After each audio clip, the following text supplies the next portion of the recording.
Hey, kids. This podcast is brought to you by Audible.com. Shh. If you go to audibletrial.com/bonfireside chat, you get to see a free dead body.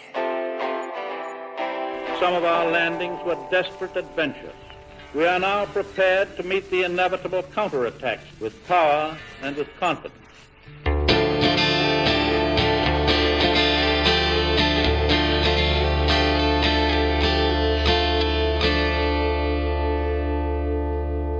My name is Gary Butterfield. My name is Kole Ross.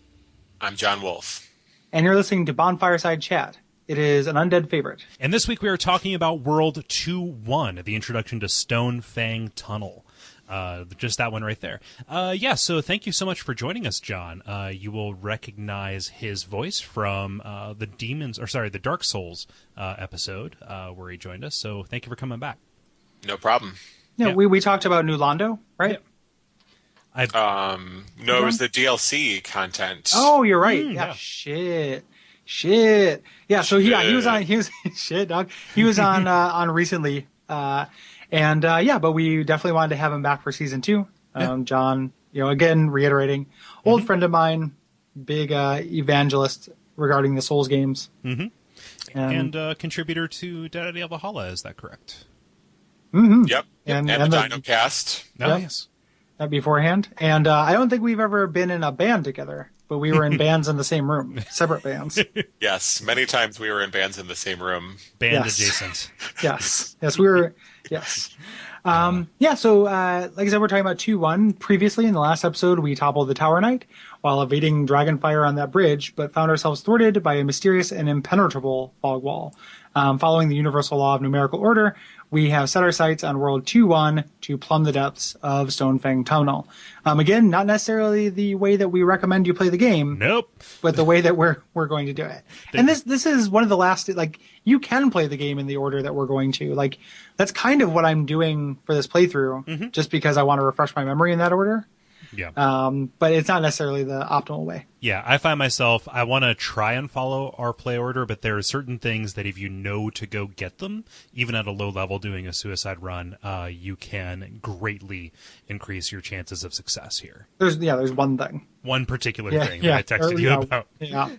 Yep. So let's talk about Stonefang in general. So this is a kingdom of miners and burrowers who have chosen not to see the sun. Mole men. Essentially mole men, but with scales. Yeah. So kind of creepy. Skull men. They're spinning men. spinning everywhere. Yes. Essentially skull men. Presumably they have skulls, even though they have kind of like a doughy exterior to them. A very gaunt. Well, they've got those little guts to them too. They look like they're kind of like Gollum. Yeah, they're kind of like chubby Gollum. Yeah. Like Chubby Golems, which was one of the bands that me and John were in. We're next to. Yeah. They all have little Mega Man guts. If you ever see how every once in a while Mega Man will be in profile, if he's doing a Top Man spin. Yeah. And he's got that hilarious little gut. They all have Mega Man gut. Yeah, true. So they live here. And essentially they've set up this kind of community around these mines. Because as we find out from one of the blacksmiths, ore comes from dragon scales and dragon bones. Yeah. And this is the place of an ancient dragon, as we'll find out, talk about specifically next episode. Yeah. But just kind of justifying this world's place in the lore, they've set up this, kind of community around this resource. Yeah, and the community aspect of it is notable because you are very much an invader here. Yeah, when the person, I can't remember who commented, and forgive me for that, but Chase, who mentioned it was Chase Green. Yeah, Chase in the last episode, this is the world where that comes home. There's a boss fight later where that's really evident, but man, you are just going on backstab parties of innocent people, nonstop here. Yeah. If the and that's almost entirely your choice too, because they are non-aggressive unless one of the pickaxe ones comes after you. But and they don't really give you any souls either. Yeah, well, most of them don't give you anything. They all have pretty decent item drop. Oh, they're basically Titanite pinatas. Yep, exactly. It's a whole world of crystal lizards. What was I going to say about them being non-aggressive? You were going to say that the World of Crystal Lizards is your favorite Yes album. Yes, and my favorite band that me and John were in. Yeah. Yeah. So yeah. So anyway, fuck, man. Yeah, I totally lost my train of thought. Take me out, Cole. That's fine. No. So your first act when you get here, and I love this landing zone, right? You come out on the Arstone and you look off across this awesome vista into the sunset in the mountainside. And despite the fact that most of the residents here are peaceful, the first thing you're going to see, aside from a filthy merchant jabbering at you, is dudes throwing rocks at you. I do remember what I was going to say. Sorry to make this awkward. Is that they are soul-starved. So there's a piece of text referring to them, but they have no motivation. So that's why they continue doing what they did when they were alive.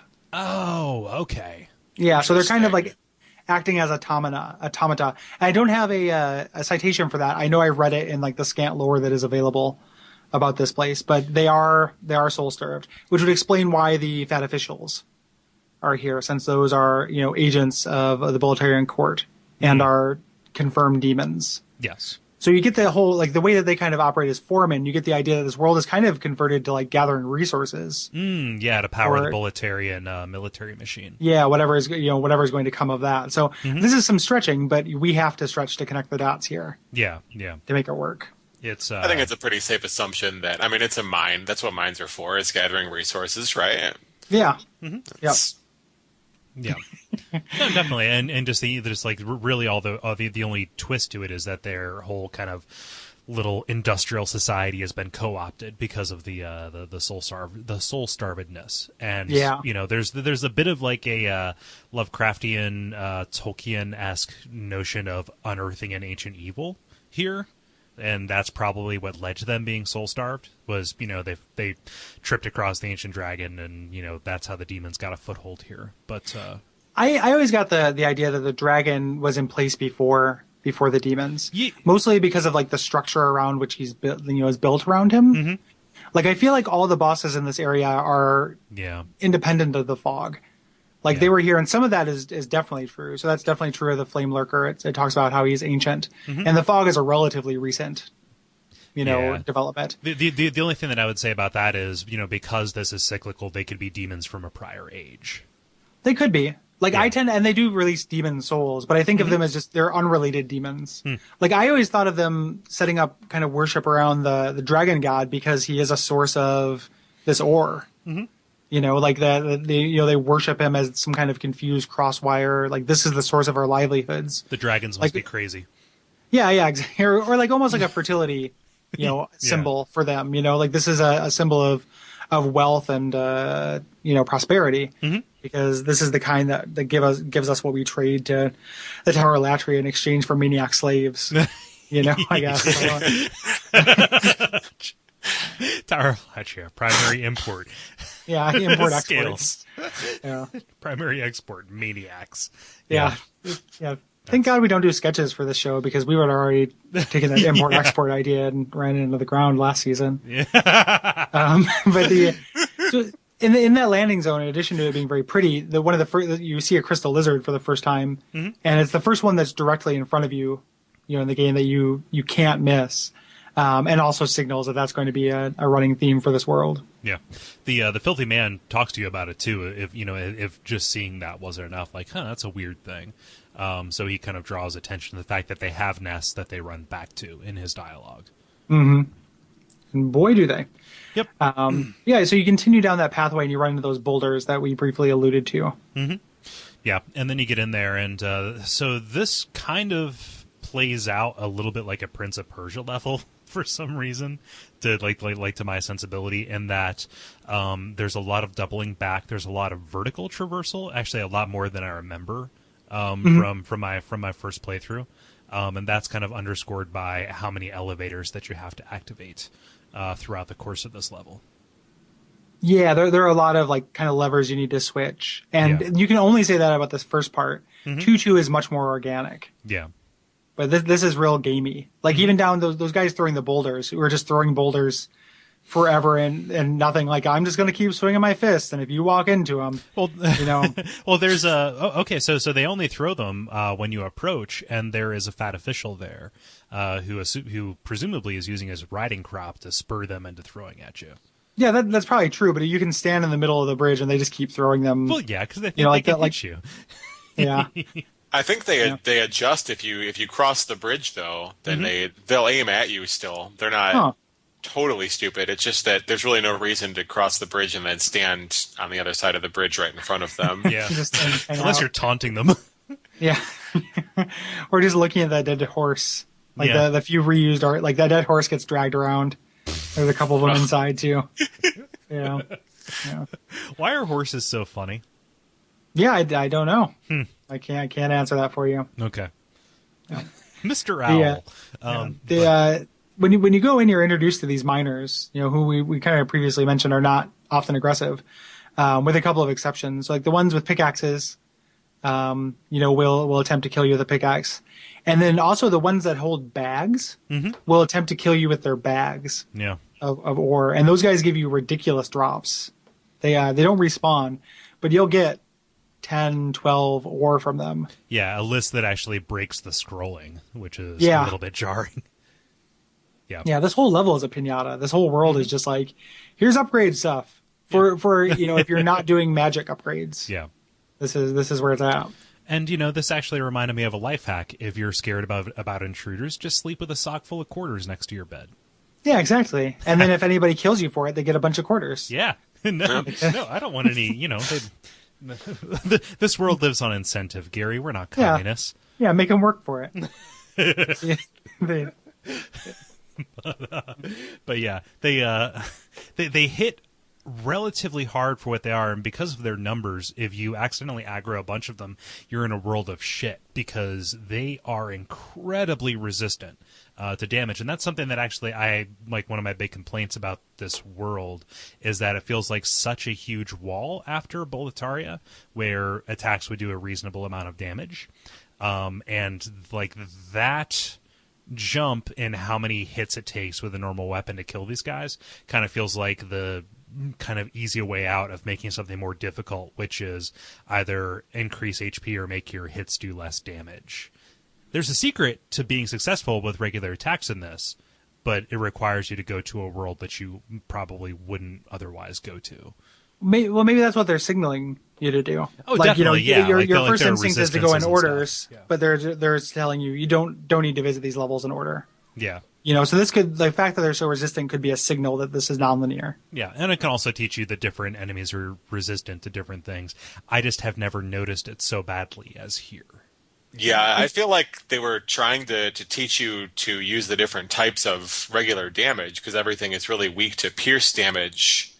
Mm-hmm. But that's something that doesn't really come up a lot otherwise. It's way more pronounced here than anywhere else. Yeah, comes up a little bit in 4-1. That's another set of enemies that is weak to a specific type of damage, not a specific like enchantment. Yeah. Of a damage. But we can overstate it too. Like you can get through it with a regular slashing weapon. Oh yeah. Like the enemies will take a lot of hits, but it's not. It's by no means impossible. Like my first time through it, I had magic, but I mostly was using my sword, and ended up being okay. It contributes to a baseline level of tedium that I don't think looks good on the game. Yeah, no, I agree with you, but then I would say like you're supposed to come here with something. True. It's a lock, and you're supposed to come with a different key. True. Yeah, I can agree with that. And that key is the Crescent Falchion that you can get from 4-1. Yeah, or any magic weapon. So you can get the Blessed Mace. Those are just two that are ready-made. Mm-hmm. But if you spend any time in 3-1 or 4-1, you can also make a magic item too. Yeah. Yep. Mm-hmm. So yeah, hot on the heels of those miners who also encounter dogs again. Their second appearance after the undercarriage of the bridge, or the substructure of the bridge, and boy, do I hate the dogs in this series. They do a thing where they don't jump at you and jump beside you, oftentimes, which causes me to miss and then like lose stamina. Yeah. Like doing that if I'm fighting multiple ones. Mm-hmm. So they kind of try to flank you a little bit. Yeah, and that leads to the best strategy for these guys just being bait them and then lure them back into the hallway and hope that they don't get behind you. Yeah. Yeah, and if one of them will block off you, whatever that secret stat is that makes people bounce off of shields, like they're real susceptible to that. Yeah. So if you do manage to block one, it does attack you. You should be able to get in a counterattack pretty easily. Mm-hmm. Yeah. They tend to jump around real crazy too, and if you're locked on, then make the camera do kind of nuts things. Yeah. Yep. Mm-hmm. Yep. Yeah. Kind of like guarding the dogs were kind of guarding a fat official in here. So which again, like I tend to think of as foremen. Yeah. Here. The fat officials are going to kind of be like the channelers for this season, I think, to a certain extent, although far less ubiquitous and also far less significant insofar as they are just harbingers of a different force, right? I think so. I don't think that they show up in 3, 4, or 5. Nope, they don't. It's just Yeah, so- it's just in 1, 3, 1, 4, and here in 2, 2. It makes sense that if they are kind of representations of like a Bolitarian force, like King Alant's forces, that they're progressing. So like they can make it here because this area, was not designed, didn't really have its own kind of culture. Like this is easy to take over because the miners are mindless drones at this point. But like taking over Latria, like Latria has a very strong, kind of presence. Yeah. And same thing with 4 and 5. They either have kind of protectors or ingrained kind of organizational structures that would make them more difficult. What's the take over. Just out of curiosity, what's the structure in 4? There's no structure, but it's a really hostile. It's like a religious Oh, okay. thing. Like I tend to think of 4 as like a religious sect, Yeah. like the Reapers and the like kind of worshiping this. The Shadowmen. This storm. Yeah, the Shadowmen kind of worshiping that thing. So it's kind of like a religious. That's kind of what I get from it, even though there are no like citizens. Okay, yeah. So in 4. That you don't see, but that's kind of how I tend to think of that. Yeah. They're on the other side of the cliff. Yeah. Stonefang just has this easily manipulatable indigenous folk. Yeah, like puppet populace. Yeah. Yeah. Puppet populace. Yep. Yeah. It's the same thing that any of our states could do to Iowa, like anytime we want. I can just go down there and start bossing people around like King George. Yeah, hey Iowan, make corn for me now. Fireball. And then just they have to do it. With my mask and my riding crop. Yeah. I will whip you. I will whip you. Yeah, but I love the idea of just like these dwellings. So there are structures that you're seeing in here that are inside the cavern, which like reminds me of like something from Forgotten Realms or like from Myst, right? Yeah. Yeah, I'll buy that. And like generally like some of them have evidence of what they might be used for. So they're for sorting minerals or sorting ores or something like that. And there's some that look just kind of like offices. Yeah. But you're working your way up here. There's a fat official who's parked out in a doorway, which is just the worst. That happens a lot. Yeah. Like that they're there. It's their favorite. It's like walking behind like a big dude in a hallway. Yeah. I think they're all in front of doorways in this level, aren't they? I can't remember one that isn't. There's one who's on a platform before the first lever. Yeah, you pull, yeah. who's just on a free-floating, like, kind of sniper platform. Yeah, and he's taking pot shots at you. Like, he has tremendous visibility around, That's right. There's that bridge that collapses if you try to run over to him. And Yep. And they've got that same problem where they have really high physical resistance. If you have Soul Arrow or Magic Missile or whatever you get, you tend to be more successful against them. Is Solera's non-union Mexican equivalent? Did I say that wrong? Is it Magic Missile or Soul Arrow? No, it's Soul Arrow. You just said it. Just when you say it, it sounds like you're saying Solero. Solero. Wait a second. Let me get my maracas. Yeah. Damn it, Janice. Yeah. Did I leave my maracas in the car? I did? Oh, okay. Sorry. I don't have a big problem with the fat officials as kind of like mini boss encounters. No. Yeah. Like they do have a lot of hit points, but they're always a threat because they, even with the purple shield at this point, the fire will still like chip damage you like pretty decently. Okay, so outside of like Brushwood or Meralda's armor, at this point, is there anything that you have that will give you sufficient fire resistance to be successful here? That purple shield. But other than those three things, no. Yeah. So yeah, fire damage is like the lightning damage of demon souls. Yep. A little bit. Yeah. And you get a ring, like a flame resistant ring in the next in 2-2. But here you don't, you obviously don't have it yet. No, you don't. You get it from under the dragon. Yeah. And so you could wear that ring as well. Yeah, that ring and that shield. Yeah. Yep. And then from the same place. Yep. Be super sad, dragon or better to take me on. Yeah, no. So I'm playing a female character for this playthrough. I need to get White World Tendency and Boletaria so I can go get Meralda's armor because I can see myself being in a world of shit for 2-2. Yeah, right yeah. now. It helps to have that. It helps to have that fire resistance. Yeah. Even though Meralda's armor is real ugly, so you have to deal with that. I kind of like the way it looks, but Yeah. Yeah. It looks good for like if I were playing like a dress up sandbox game, I might make like my guy like a serial killer that stitched together these potato sacks into this thing. But yeah, it's real frumpy. So, yep. So anyway, so you make your way through here. You get to this point that we were talking about where the there's this platform. Like you come out, you go through a couple of blind corners. There's a couple of ambushes from the pickaxe miners. And this platform where this fat official is there, and if you attempt to run across him, the bridge will collapse. You can stick to the left side of the bridge and cross it, but you have to know that in advance, more or less. Yeah, and your tendency is going to want to be to stick to the wall. Yeah, yep. And if you run across there and you get him, oftentimes I would backstab him and kick him off, and then I have to go all the way down there, or I just have to deal with him firing up at me the whole time, which is frustrating. That's what happened to me last night. I kicked him off, and he was just down there. And I was like, damn it. Yeah. Moose out front should have told you. Yeah. But yeah, that's man, I've never gotten to him without opening the door and getting behind him, but oh well. Yeah. It's satisfying to kill him. Yeah. Yeah, they're dickheads. They're effective is. villains. Yeah.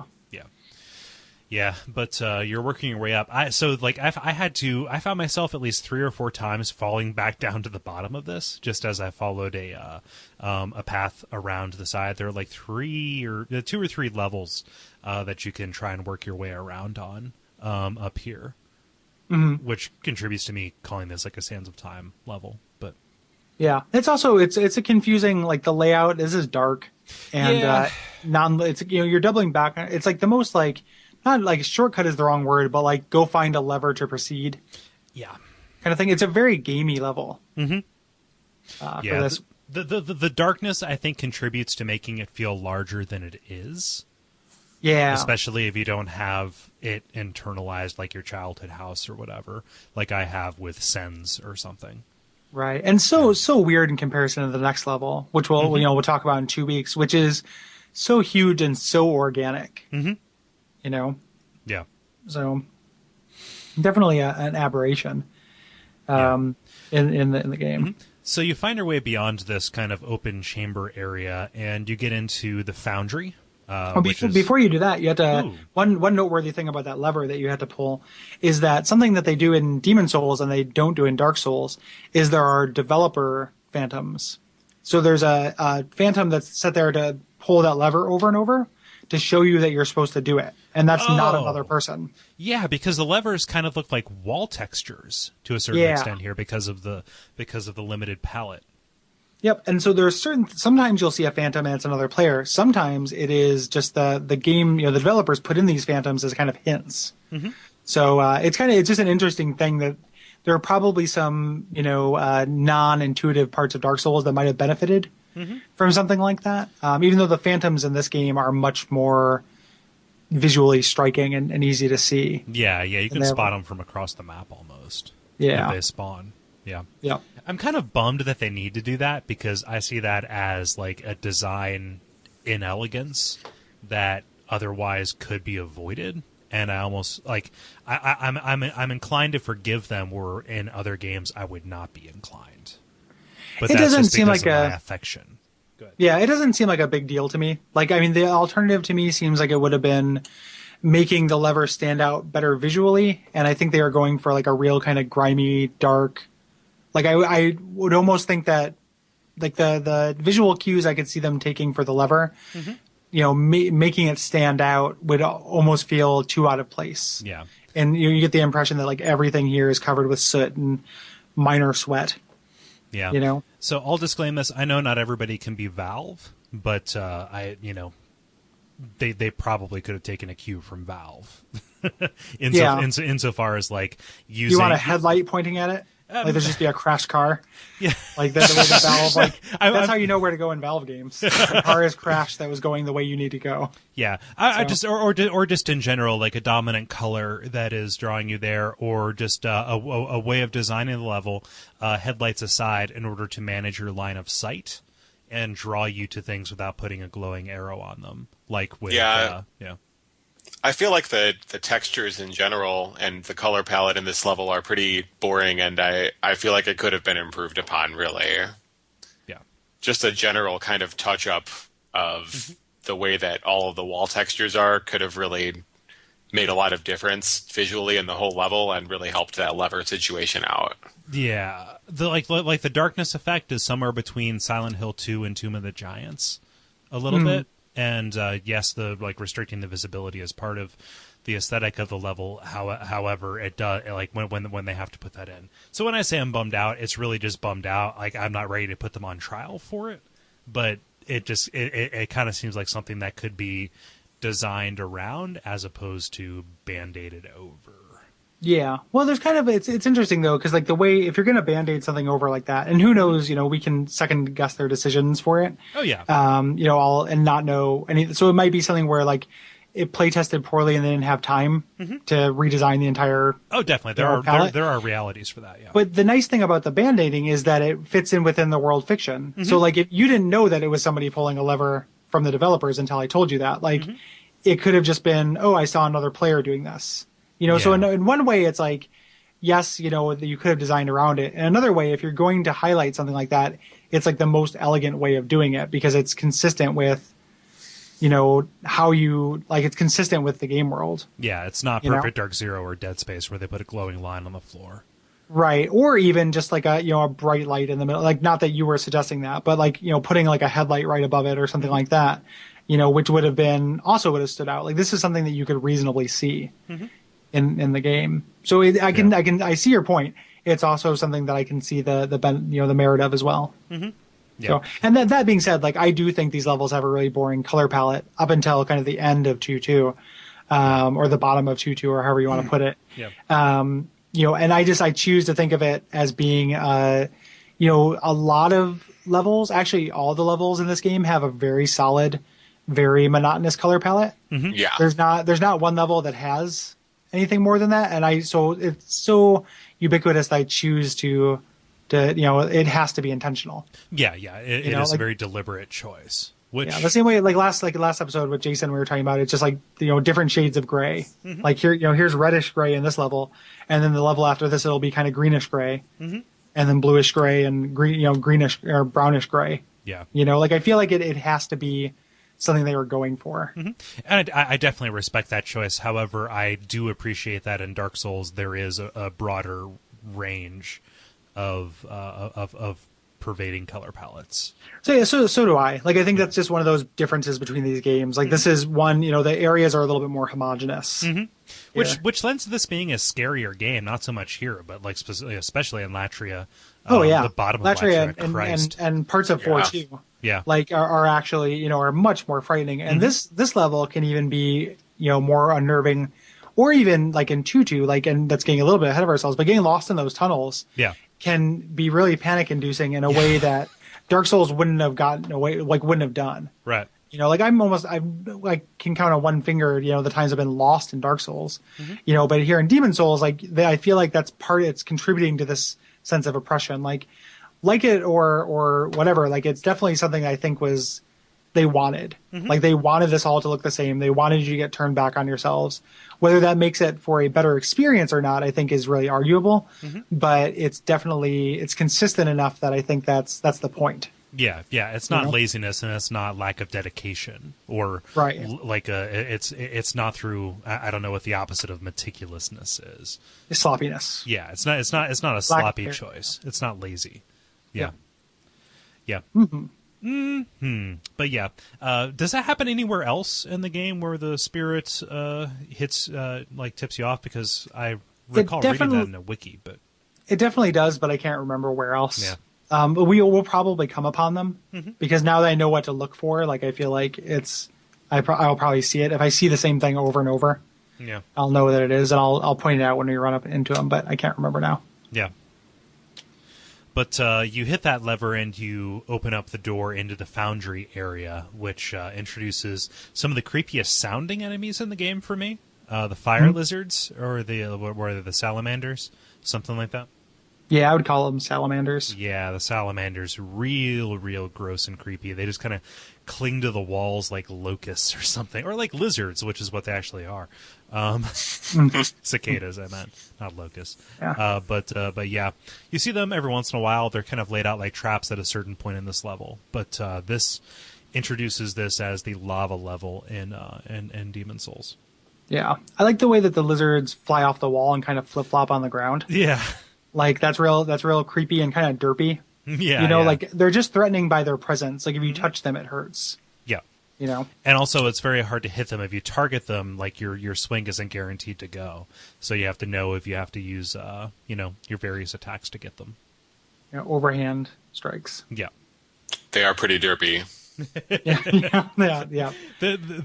Their animation is to derpiness as the design of the basilisk is to derpiness. Yeah. Yep. Yeah. But the puzzle here is that there is an area of the mines that is blocked off by lava, and the only apparent path leads you upwards. Yeah.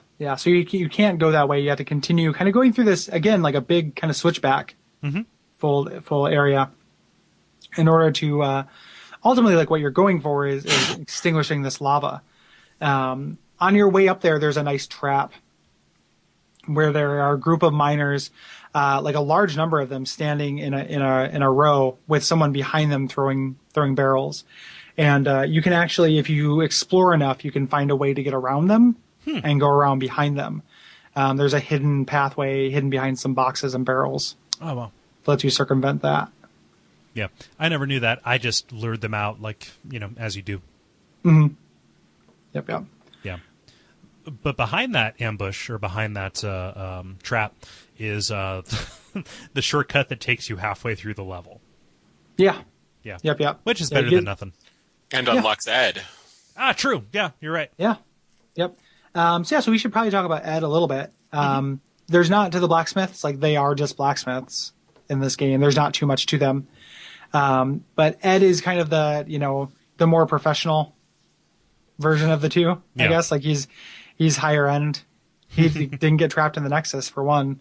And he's going to be ultimately, like, if you give him the spider soul you're going to get, he is the one who will turn boss souls into weapons. The flame or, lurker soul. not the, exactly. Yeah, sorry. Not the not the spider soul, but the flame lurker soul, which is useful. Not necessary. Like, you can go through the game without using boss weapons.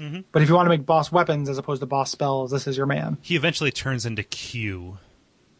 In that he is your source for very specific items that can help you in very particular situations. I'm sure me and John were both thinking Q from Star Trek. Yeah. And didn't know what, and didn't understand what you meant at all. Like that silence right there was just like, Q, huh? Yeah, I was wondering where you were going with that. No. Wait. Okay. So wait a minute. How does my reference predate yours? It doesn't have to predate it. It's just which one am I more familiar with? Okay. Like, it's definitely Star Trek as opposed to Bond movies. Like That's pretty funny. Yeah, Capitan. Even aside from boss weapons, doesn't Ed give you access to some upgrade types that Baldwin doesn't? Or am I wrong about that? You're right. Yeah, you're right about that. Yeah. Weird ones though, like the sucking or whatever, and it sure does suck. Yeah, he does. He does good ones too. He does like dragon and stuff. Oh, but Baldwin can do that. Yeah, I think it is. I think it's all like sucking and tearing. Yeah, the fucking upgrade system in this game. Yeah. It's like later like Mega Man games where you get to make like 4 and it's like, Gemini Man. Like Yeah, like Yamato Man. Yamato. And, Yamato Man and all of the exactly. Tengu Man. All the power of a Tengu. Yes. Yeah. I don't know if I'm sure. I feel like I probably told John this before, but I can't remember if I've said it on Mike. I wanted a Star Trek: The Next Generation spinoff where it was Q and Lore trapped on a shuttlecraft and just being intolerable because like they both are like like constantly. So it would just be like, it's your turn to do the dishes, cyborg. Well, perhaps it's your turn, dear interdimensional entity. And then they would just constantly be like sniping at each other for 10, 12 seasons of them just kind of like effeminately undermining each other the way that only Q and Lore do. Yeah. No. And then there's like one special crossover episode where they crash into another pod, and it has Dr. Smith from Lost in Space. Yeah. What do I do with these infernal aliens? Like just all of them mincing around and like grousing. The sci-fi mince crew. Yeah. Amazing. Yeah. No. Okay. So let's get that greenlit as soon as possible. Yeah, man. Where's Product Greenlight? Save me, Ben Affleck. I want to make that fucking TV show. No, I meant Steam Greenlight. Let's do it like let's do an IF game about that. Yeah, let's do it. Let's do a low budget adventure game. Yeah. About it. I would buy it. That'd be incredible. I feel like there's got to be at least one other like really mincy sci-fi archetype. Oh, C-3PO. Yeah, so yeah, exactly. Yeah, so like, what would happen if C-3PO, Dr. Q, and Lore all got trapped on a shuttlecraft? Be awesome. Oh, wait, Fifth Ranger, Peter Lore. Oh yeah, Peter Lore. Yes, Mr. And just like, well, because they could do the time travel stuff. Oh yeah, Q could bring all kinds of people from history. Yeah. There.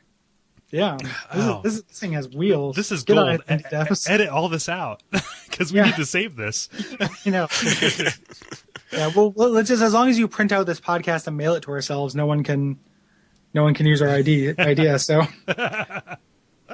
and if you ask a cop if he's a cop, he has to tell you. And a husband and wife can't be tried for the same crime. Yeah. I forget what we were even talking about. Anywho, we're getting ready to douse the lava. Yeah. We get up to the top and douse the lava, kind of spilling a water tower on it. I like it when you go back down to the lava and all of the. We were talking about Ed. I think we got everything with Ed. Yeah. He makes box weapons. He's cranky. Yeah. But I love when you douse the lava, the dead crystal lizards at the bottom. Mm-hmm. Like you got the idea, or not crystal lizards, salamanders. You got the idea they were swimming. Yeah. In lava and just got doused and killed. But inexplicably, there are also dudes down there. Yeah, exactly. Yeah. Like, well, they, that makes sense. They jumped into the lava. If you're speedrunning this game, you can get past this lava without dousing it with the right equipment. It's really difficult, but you can do it. Let the record show that Gary thinks that a human body can survive in lava. Not survive. The human. Yeah. Not be immediately turned to ash. Yeah. Well, they're pretty charred up. Yeah, true. It's the same lava from the end of Resident Evil 5 where like you can be near it without a problem. Yeah, you can be near it and walk on it without too much of an issue. That's where they got all this lava from. Yeah. It's video game lava. from Wesker's vault. Yeah, is that a spoiler? I don't really care. Wesker's lava. I don't think that anybody cares if you spoil Resident Evil 5 at this point. Yeah. It's fun for the first third. Spoiler. Spoiler. Like, yeah. Oh, man. Yeah, so you douse the lava and you work your way around and you're going down. I played this game in a really weird way. I play just like I play most games in that I did 1-1, 1-2, and then this, and then I stopped for a year until I picked it back up to play for the show. Mm-hmm. So coming back to 2-1 and seeing how the end of 2-1 like looks and feels like 2-2, which I played far more recently. Mm-hmm. I just like noticing how smooth that transition was, like down from the administrative and smelting area into where they're actually pulling out the mines. That's really cool. Yeah, there's a audio cue too, which I never caught before. I just caught when I played it right before here, where you are going across that bridge where you can still see the kind of landings and everything that lead to the dowsing mechanism, and then going into the area that's been taken over by this spider. Yeah. Yeah, and it's just there's a just kind of a tone that plays that's really neat. Yeah. So again, it's that perpetual Souls theme of corruption. Right, so you're seeing all this mine equipment, you're seeing all this, area, and it's just kind of been encrusted with webs to the point of, non-functionality as you head in. I think some kind of wolf has taken up residence here. Yeah, yeah. Well, it makes it kind of is weird because like I get since this is a working mine, people are clearly moving from the mine up to the smelting area. So do they just have like a pact with the spider? You didn't pay the right toll. Yeah, exactly. You got to pay the spider toll. Yeah. Maybe they have some sort of system to keep it in line, like they give it treats, or they have like I don't know, like a giant poker Jeff they Goldblum? stab it with. A giant Jeff Goldblum. Yeah, they just give it a Goldblum. Yeah. Like, I do not care for this. Ow.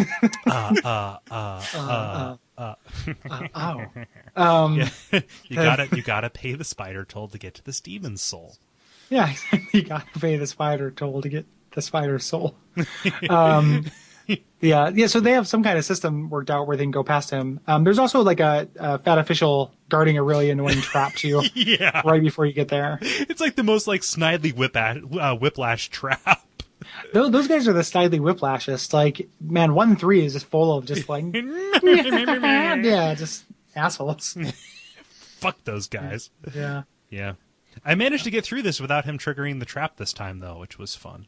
You just have to go slow. Like, he'll throw a fireball well before you're in the range. But if you're running forward, you're gonna get fucked. Yeah. So. Yeah. I haven't tried it with like a fire weapon, but I bet you if you attack with a fire weapon, you blow up there as well. So.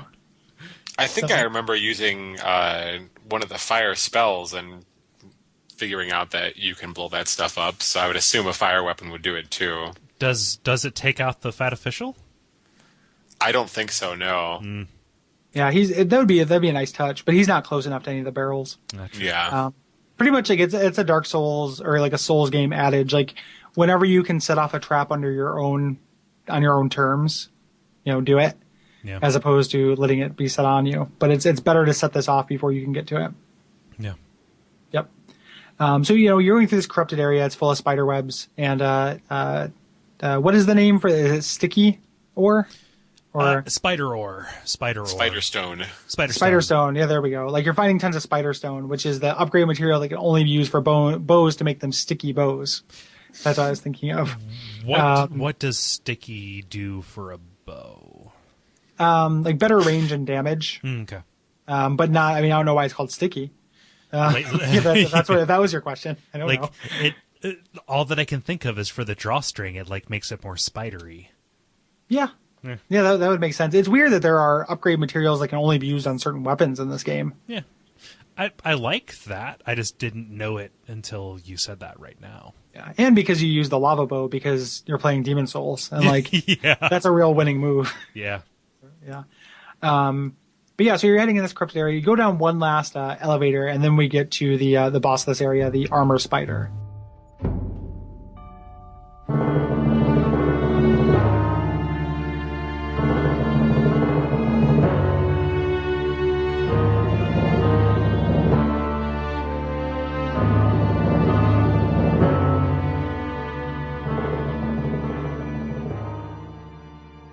Boy, did I have a fuck of a time fighting this thing.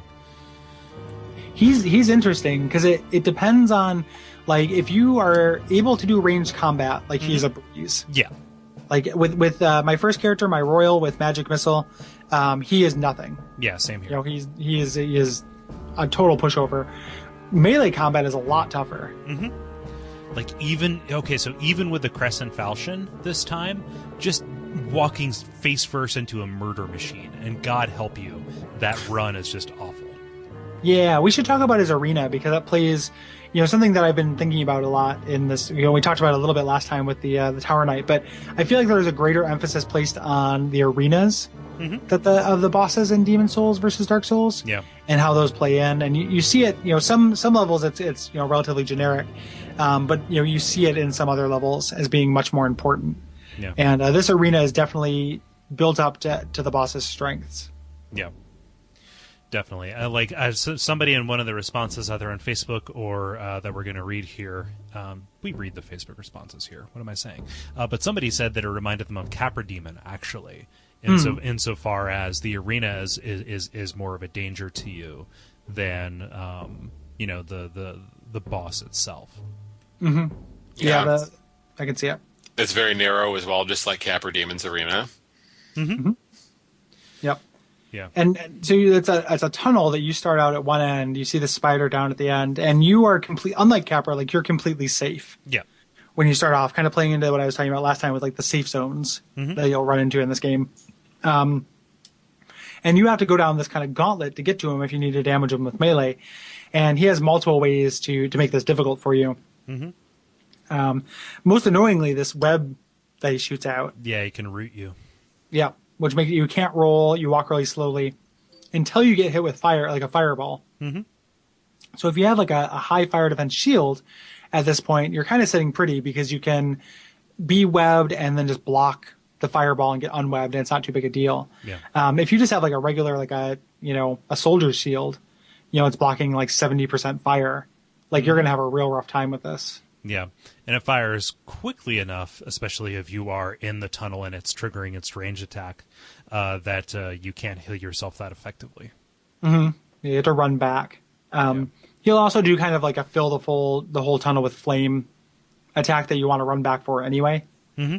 And then like fighting a melee, it's a little bit more predictable. Like if you have a good stability shield, or whatever they replace stability with, however that works in Demon Souls, where he kind of does this like cross attack thing that you can block pretty easily and run up and get a couple of hits. And then he'll do this kind of slam before he does his big fire attack. So once I figured it out, like I felt like I could beat him fairly consistently. Mm-hmm. I died trying to figure it out multiple times. Yeah.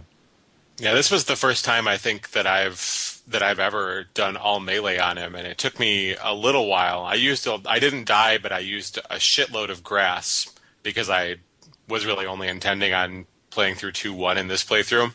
Mm-hmm. Yes. So I was just, I was indiscriminate with my grass usage and ended up not dying. But it took me a while to get the hang of the flow of fighting him in melee. Yeah. Once you get the pattern down, it's not too bad, but it takes a while to kind of realize that you can't try to move around him at all, because then the slam will kill you. Mm-hmm. Yeah. Yeah, and it looks like you do want to. In traditional Souls bosses, you want to get on the backside. Yeah. But this guy, you have to face from the front. Yeah. Yeah. He really funnels you into that tunnel. Yeah, like you have to be dead on right in front of him, or else that slam is going to fuck you over. Mm-hmm. Yeah.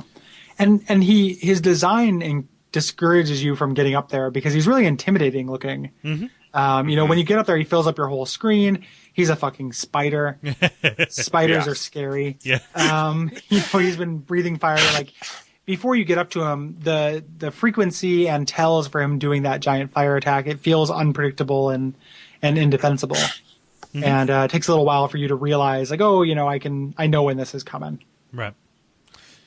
The first several times I got up there on my first few playthroughs, I think I just died instantly, and I was convinced that you just couldn't even try to go up there and melee him at all. Yeah. Yeah. And the game actually doesn't quite do that. There's the boss later though, like in 4-3, where you do have to use ranged weapons, and they give you a way out of it. Yeah. But it definitely felt like that to me too, where they had dictated a way of doing this fight. And it's not quite true, but it's almost true. Yeah. Mm-hmm. Mm-hmm. He's another one that piercing damage is big on too. I was using an unupgraded Uchi Katana, and actually, if you do the strong attack that's piercing, mm-hmm. it was actually like fine. Mm. Like it was a decent amount of damage. It's ridiculous how much different piercing damage is on him than slashing or anything else. It makes sense if he's covered with a kind of plating. You know, so like that's weapons that were where piercing were designed for that. To Like go, like to the go yeah into the yeah cracks. Yeah. yeah put the most pressure on a single point to kind of puncture armor, whereas like slashing armor would go right past like plate mail. Yeah. Yeah. So that makes sense. Yeah. Yeah. Yeah. So for beating the armor spider, you get the hard demon's soul, which gets you the lava bow, which I really like. Again, because it's demon souls, or also fire spray or ignite, both of which have very limited uses.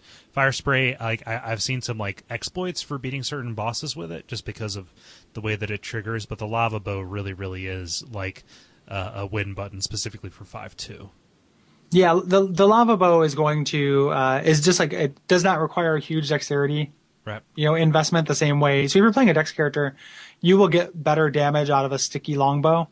But if you're playing, you can get yourself up to the minimum stats for the lava bow, and that can pretty much be your ranged damage. Like I used it. I'm not using it this playthrough. On my first playthrough with my Royal, I used it from time to time, even though I also had Magic Missile. I just used it because it looked, sounded neat. Yeah. And it more or less matched my Magic Missile damage for most of the game. Yeah. And had better range because you can shoot outside of lock-on range. So Yeah. this is still like the starting at the end of this world in 2.3 or in 3.1, you're going to start running into more difficult choices with what to do with your souls. Yeah. Like this is still kind of where the choice seems obvious. Yeah. But it's also the first boss where you have multiple choices, right? Yeah, yeah. So we talked about that last time, but the Tower Knight's soul can really only be used to do warding. Yeah. Yeah. And then the lead demon's soul, I forget what that does. Oh, the scraping shield. Yeah. Yep. Yeah. So yeah. So it's going to start becoming a choice shortly after this. Yeah. Something that it sucks that they took out of Dark Souls. Yeah. I felt like. Yeah, we've said that. We're all in agreement there, and I want that in Dark Souls 2 so bad. For sure. Because it's one of my shame. It's one of my favorite things about this game is like when you beat a boss, you're gaining a huge resource. It's like it's wow, this can alter how I'm going to play the game in really significant ways. And that just adds that games are about choice. Like when I'm playing a game with character advancement, my principal mode of engagement is how do I advance having a choice of how I advance my character. And that's why it's fun for me. Yeah. So adding more to that is always a good thing. And turning an enemy's essence into spells feels very close to like Mega Man kind of, kind of approach. And Dark Souls has a little bit of that, and just kind of like, I killed this butterfly, now I'm going to use its horn as a spear, hurrah! But like that for me doesn't seem as potent as taking something elemental and reconfiguring it to use to your advantage. And there's just so fewer ones that have options. Yeah. So there's just Manus' soul, I think, that gives you. Well, there are a couple of them that can do multiple things, I believe, because the Moonlight Butterfly can give you that shield as well. Yeah. But it's just rare, and at most it's two. Two things. And usually one of them sucks, or your build will dictate clearly which one you choose. Yeah. Right. Where like a lot of these items, there are 4 options for them. And in addition, like eating them for souls is more significant because since souls are a bigger commodity in this game, like you're going through the regular enemies in this level point out that thing where like regular enemies not worth very many souls in Demon Souls. Yeah. So eating this soul is still an option as well if you don't want any of those things, and it'll be a significant boost for this portion of the game. Yeah. If you don't have a collector mentality. Yeah, I hadn't remembered that about Demon Souls. I had the character I used to go through this level last night was just fresh out of 1.1. And I had just upgraded my stats enough to use an Uchigatana. I ran and got that and then went straight to 2.1. And I didn't even come out of 2.1 with enough souls to upgrade it to +1 until after killing the armor spider. Yeah, it's a real weird, and it's a really uneven thing in Demon Souls 2 because as soon as you get to 4, all bets are off. Like going through 4 will give you a lot of souls for some reason, but that's the only world in which that's true. And so it's a little bit uneven, but it does kind of play into you're going to get more of your upgrades from bosses in all sense of the word, like levels and equipment. So yeah. We should probably talk about world tendency. It's one of the least interesting areas for that. There's nothing for white. If you go pure black, there's a primeval demon here, but that is true of most places. Yeah. And just so we don't hear back from it, it's the tendency before pure black that he shows up. Yeah.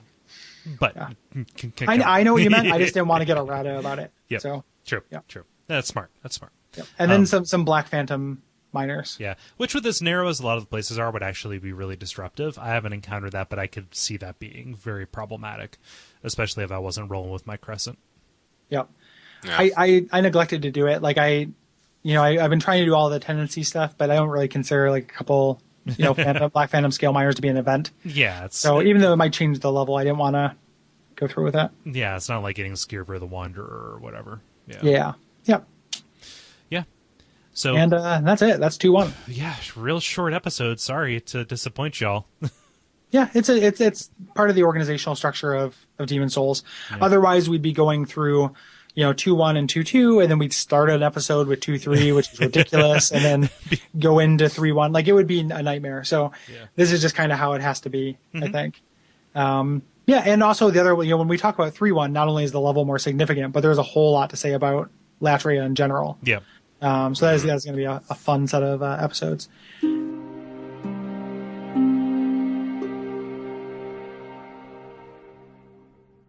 Yeah, so we're still figuring out exactly who we're going to be joined by for 2-2 and 2-3. Mm-hmm. So we guarantee you somebody.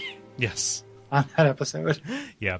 But next week's episode is going to be the appendix where we read your responses to this right here. If you have any thoughts on about 2-2 or 2-3, go ahead and send those to Duckfeed.tv/contact. Pick Bonfireside Chat from the drop-down menu, or go to our Facebook group, which is facebook.com/Bonfireside Chat. Yeah, and I'm sure people have things to say about the Dragon God. And fucking Flame Lurker. Like, let's all get together and have a fuck Flame Lurker party. I like Flame Lurker. I like Flame Lurker too, but he's goddamn hard. Yeah. Like, I will definitely join that party. Yeah. Just raise a glass. Yeah. Yeah. Against that gentleman. Lower a glass. I don't know how you anti-toast. Freeze some bread for the Flame Lurker. So my pitch skills creeping into my regular life there. Fast with the puns. Burp. Blap. Yeah. What else is there? Listen to our other shows. Other shows on the network. Pilot Season is the newest show on the network. It is hilarious. That actually just got onto iTunes. That happened right before the show, Gary. Sweet. Yeah. So we'll get that there. Go check it out. The first 2 episodes feature network mainstays, Gary, myself, and Brayton. And I have something real special planned for the 3rd episode, which I'm recording soon. The high concept there is if you don't like it, it'll be different next episode. So just give it a shot, and if you don't like it, it's worth coming back for because it will be a different thing. Yeah.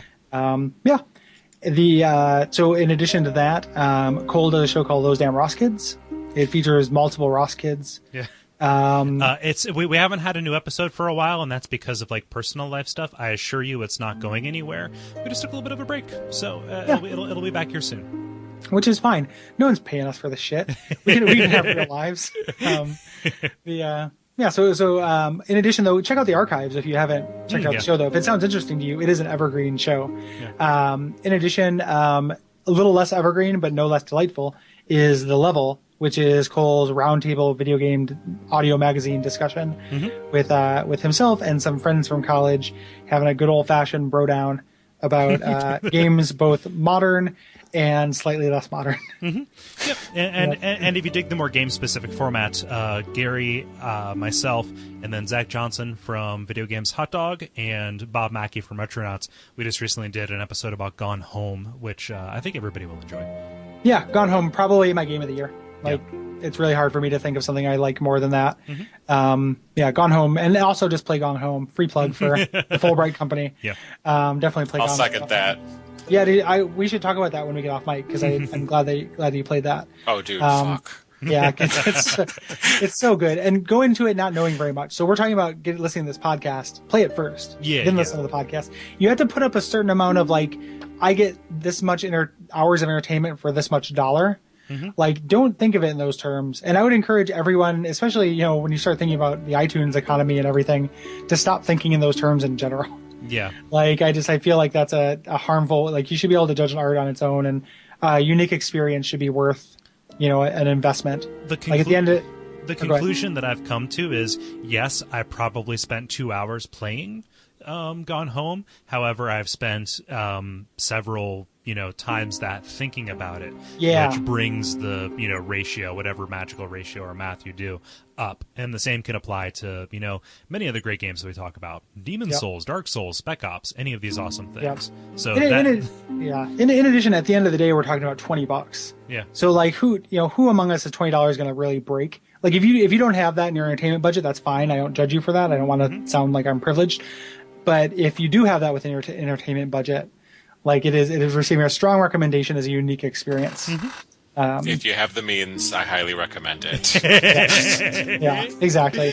Yeah. For people of means, Gone Home. Yeah, but for free entertainment, you can go to The Pitch on Duckfeed, where you can listen to Gary Butterfield and Braden Cameron talking about innovation, solutions. It's really about integrating certain systems in your life in order to increase visibility and efficiency, so you can focus on the things that really matter. Here's a sneak preview of a typical episode of The Pitch. All right, like, innovation up, synergy down, teamwork down, solutions up. Is this up? Okay, let's just throw out some words. Okay, cloud, gotcha. Web, networking, solutions. Got it. Does it have big data? Big data, BIG, big bytes, information travels. Good, synergy. It's essentially just it is business. Yeah. It is the soul of business in a podcast form. It's the spirit of America. Business. Yes, it's a lot like the movie Tucker in podcast form. Nice pull. God. Yeah, and then also, if you like video game stuff, you should listen to Watch Out for Fireballs, the flagship podcast of the network, and Abject Suffering, which is like the dark evil brother of Watch Out for Fireballs. It's something that grew on the underbelly of Watch Out for Fireballs. Exactly. And then we scraped off and put into a culture, and Abject Suffering flourished out of that, like some kind of horrible plague. And speaking of WoF, we don't have a date for it, but we're going to be doing a live show at the Portland Retro Games Expo the first weekend of October. October 5th, 6th, and 7th are the days that runs. So if you're in the Pacific Northwest, it's in Portland. It's just Saturday and Sunday. Oh, is it? Oh, yep. Okay. So we are doing one of those days. Yes, we don't have a date. We have 2 dates that might be. Yes. Please come to that. Like, if you're in the Pacific Northwest, like, come say hi. Like, it's not about Dark Souls, but if you like old games at all, like, it is a good time. It is a reasonable investment, and it would be awesome to see some people. So please come out.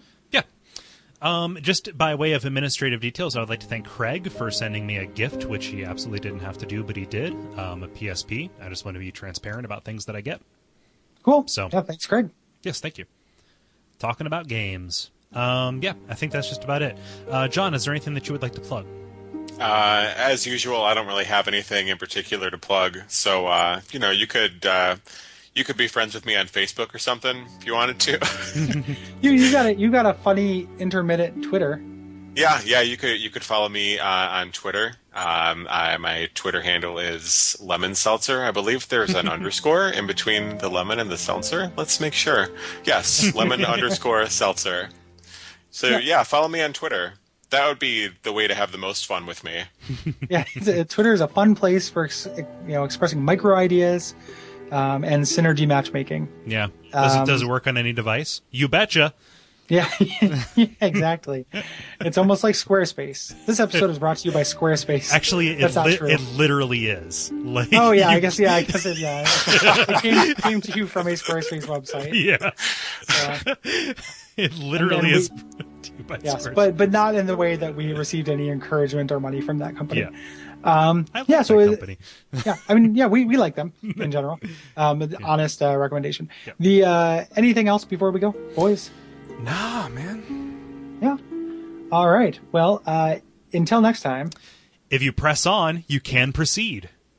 Yep. So the world might be amended. Umbasa. Basa.